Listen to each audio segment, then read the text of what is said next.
Hello, ladies and gentlemen. Welcome to our Tune02 channel. This tutorial is about user inputs in C++. Before we start, please go ahead and subscribe to our channel.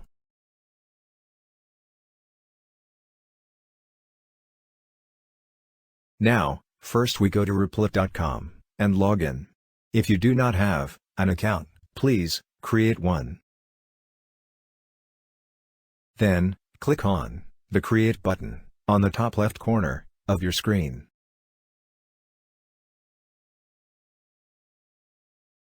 Type C++ under Template Search tab, and choose C++. Legacy version is also fine. Type your project name under Title tab, and click on Create REPL button. In my case, it is user input.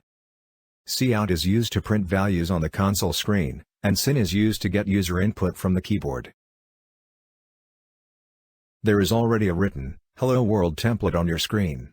So, select the std line, and press the delete button on your keyboard. Then, type int. Put a space, and type age. Then, put a semicolon, and press enter. In the next line, type std, and put 2 colons.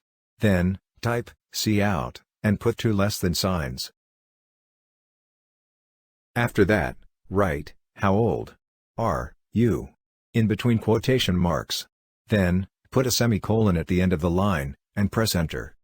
Next, type std, 2 colons, write, sin, put 2 greater than signs, type, age. Put a semicolon, press enter.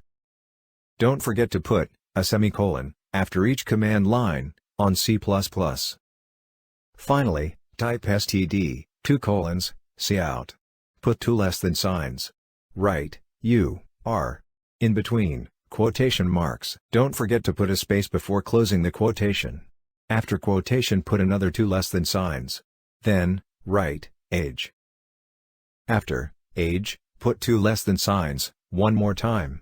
Then, write, years old, in between quotation marks. Don't forget to leave a space before you write it. Then, put a semicolon at the end of the line. Now, go and click Run. Program will ask your age. Write your age using digits, and press enter. Program will tell you how old you are. Well done. You have programmed user input. I hope you enjoyed it. See you next time.